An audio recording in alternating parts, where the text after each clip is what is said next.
Chapter 157. Like a Phoenix or an Eagle 3. As for spirit stones, Xu Qing calculated that there were about 4,000. Most rogue cultivators were poor. The reason why Xu Qing had gained so much was because he had killed everyone on the island and looted them. Among them, the main contributor of the spirit stones was the Sea Ghost organization. As for the Lichu sect, Xu Qing had checked their pockets, but they were really poor for some reason. He was regretful about that, but when he thought of his gains this time, he didn't care about the low gains from the Lichu sect.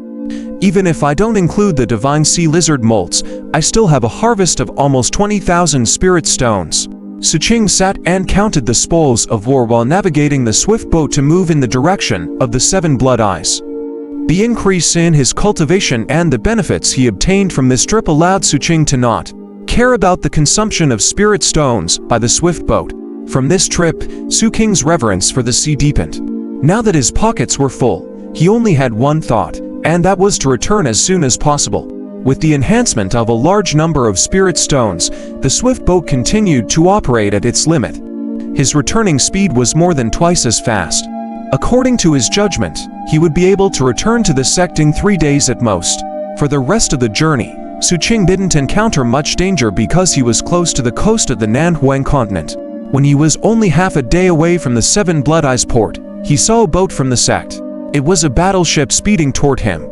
Although this battleship looked like it belonged to the 7th Peaks Coast Guard Department, Xu Qing was still on guard. His plesiosaur at the bottom of the sea swam around and was prepared to fight at any time. At the same time, he noticed that there were 5 dragon whales under the battleship. Moreover, one of them looked a little different. It looked like a dragon whale, but it was actually somewhat similar to the megalodon. Xu Qing's heart shook and he became even more vigilant. Not long later, the battleship gradually got closer and was clearly reflected in Xu Qing's eyes. The huge ship was engraved with array formations that emitted terrifying fluctuations. There were also more than 80 magic spikes that seemed to be able to stimulate astonishing power around the ship. As for the deck, one could see more than 37th Peak disciples.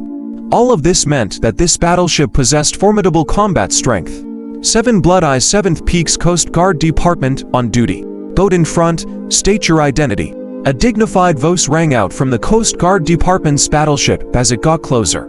Xu Qing from the 7th Peaks Homicide Department. Xu Qing looked at the Coast Guard Department's battleship and calmly spoke. There were over 30 cultivators on the battleship, and it was clear they were surrounding a single person. The person they were surrounding was a youth in a gray Taoist robe. His gaze was like lightning and carried intense pressure. The fluctuations of the perfected jet condensation from his body were quite extraordinary.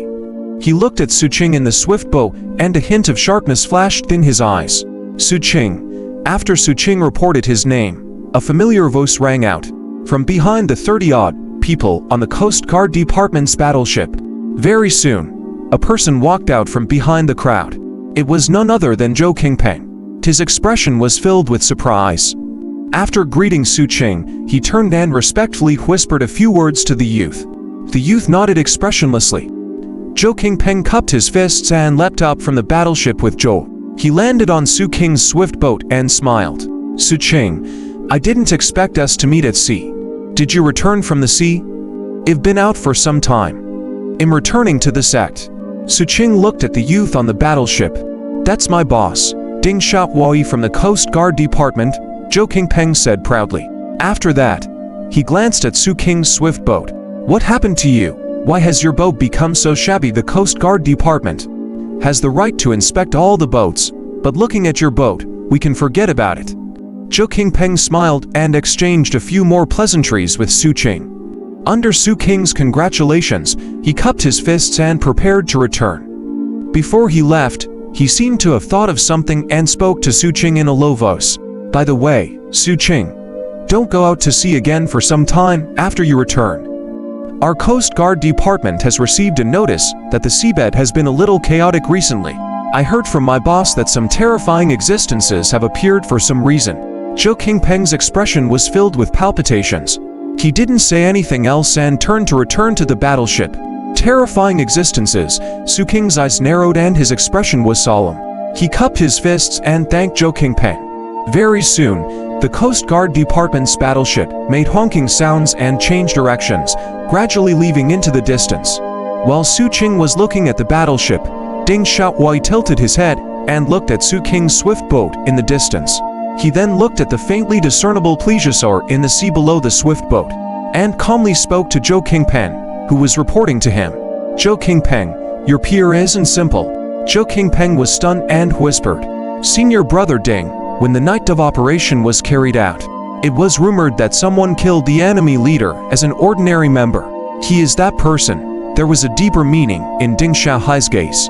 When Zhou Qingpeng heard this, he couldn't help but be in a daze. He turned his head and looked at Xu Qing's boat in the distance. One could faintly see the figure of the youth on the magic boat standing there. The wind and waves rose and fell, but they could not shake him at all.